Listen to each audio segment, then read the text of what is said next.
to answer that question, we have to define success. What is success? Getting rid of the tumor now so that you can't find it, or making sure that it's gone forever? Well, when you look at any of the studies in conventional oncology, they talk about success as being a 2 to 3 month or 6 month progression-free interval, which means that cancer did not grow during that period.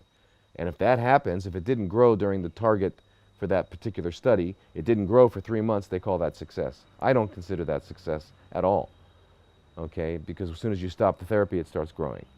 So that's not what so when we talk about success, let's talk about the only data that's available that we can compare from conventional and ours is the 5-year prognosis with those with stage 4 cancer.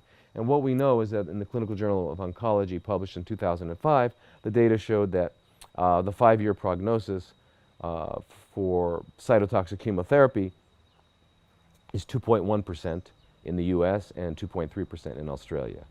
And this is published data, 2005. The data that we're accumulating from a variety of centers similar to ours in the US are at 5 years 61, 63% for advanced stage 4 cancer. So that's quite a difference. And keep in mind that all of these centers that I'm talking about that have pooled their data don't do all the things that we do. They just do interventional intravenous therapies. They don't really help the person change their life, etc. And what we do is we not only guide you in that, but we give you the tools so that when you go home, you can continue to live that way.